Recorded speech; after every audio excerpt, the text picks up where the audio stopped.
What's up, guys? So today I'm going to show you and tell you how I got my job at BuzzFeed, specifically how I got my job serving social media ads without having to send any formal resume or a cover letter or anything like that. Totally just skipped that process, right? So first, basically, I made a video selling BuzzFeed my skills and my assets. Pretty much a quick elevator pitch. And I was able to serve that on social media ads, and by doing that, I was basically guaranteed that people from BuzzFeed would see it. You know, I knew that it wasn't gonna get filtered out by automated resume software or anything like that, which is really common. And by doing this, I was also able to stand out from a ton of other resumes and actually show them that I was proficient in the platforms that they use and serve content on, instead of just telling them on a resume. Also, before I got my job at BuzzFeed, I used the same tactic to get interviews and meetings at other big brands like Complex and Ogilvy. But let me pause and just say that this tactic definitely gets and got people's attention, right? But my work still had to be good enough to get the job at BuzzFeed. I had a lot of tests of my work in order to get the job. A good example is I totally flopped my interview at Complex, right? Because I got their attention, I got in the door, I started interviewing, and you know, I didn't know anything about the job that I was interviewing for, so obviously I didn't get the job, right? So let me first just kind of show you the video that I made, right? And then I'll show you how I got the right people to see it. What up, BuzzFeed? First of all, I've got years of experience in marketing, PR, and social media. I've managed content for hundreds of thousands of followers on a daily basis. And my personal YouTube channel has over 1.2 million views. I know how to edit. All right, well, I guess let me just say that I'm really not too stoked on this video. I don't think it's like my best work by any means, but I guess it had a clear message of what I could do. I didn't really like show any crazy editing effects, and in this ad, I didn't show my reel or anything like that. But this next ad, I still think is pretty fucking cool, to be honest. All it was audio and text, but I think I did it really well.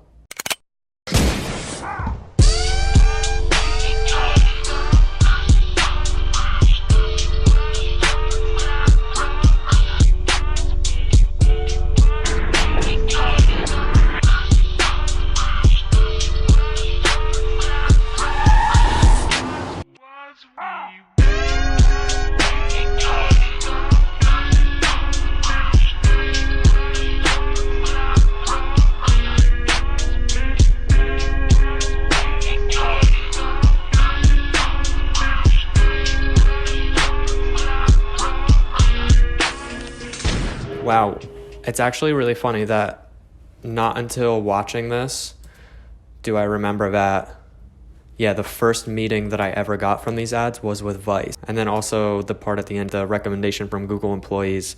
I did apply for a job at Google, and the ad got an employee's attention, and I got like a direct link from that employee and them endorsing me for the job.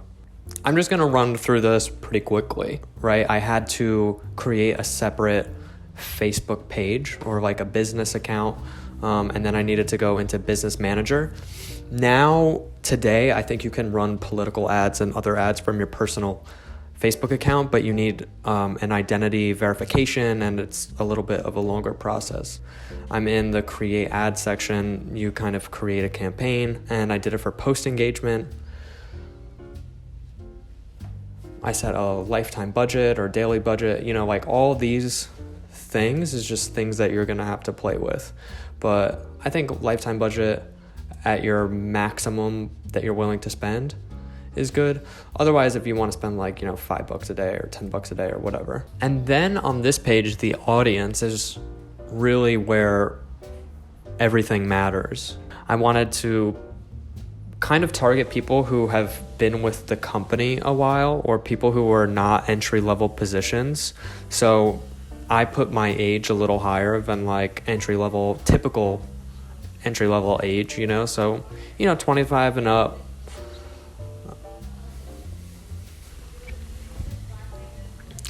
And then it's really cool. You go to browse, demographics, and then you could kind of create who you want to see the ad. So they have a work tab, employers tab. They don't have every company ever on there.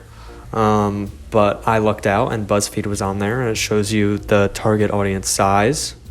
You could click that and it will show you the estimated reach and estimated post engagements for the amount of money that you're willing to spend.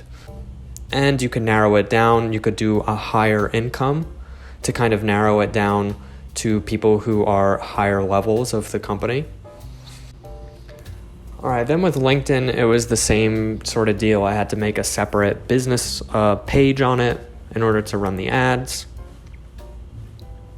And then it's like more or less self-explanatory. I had to pick where the ads were going to be served. So for me, it was New York. I think for some of them, it was like New York and LA or New York and San Francisco or whatever. And then it was just like pick the company, pick my budget, the run dates, and that was pretty much it. The purpose of this isn't to like baby unqualified people through this process, it's just to tell you that I was able to do it this way. So if you're interested in it, I definitely suggest taking the time to learn how to do this. Basically, once I ran this ad, I got a DM on Facebook from the curation director at BuzzFeed News.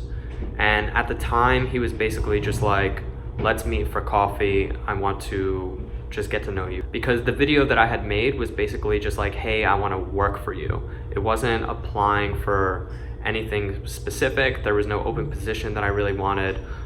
So I met with this curation director for coffee about 2 to 3 times over the next year. And it took some time before he saw the right opening and the right fit for me at the company. So it took me a while, right? And patience.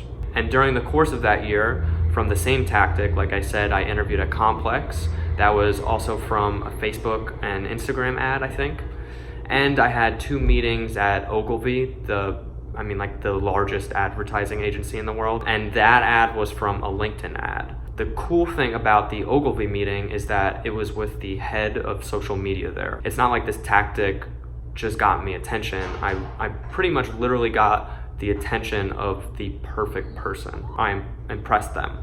I get into the door at Ogilvy, never been there before, not a big resume or anything, and I'm like in the same room as the head of social media, which is pretty amazing. With the BuzzFeed thing, I really think I lucked out because the person who hired me could really see me and my work, right, exactly for what it was. To be honest, my work at the time wasn't quite yet BuzzFeed material.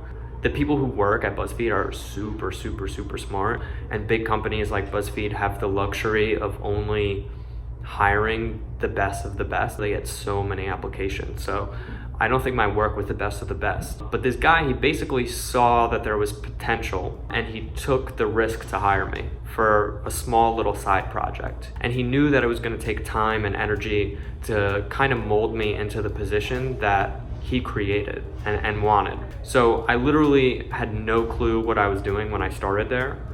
And yes, like I said, I had to pass a few editing tests, and I had some, tests of my work.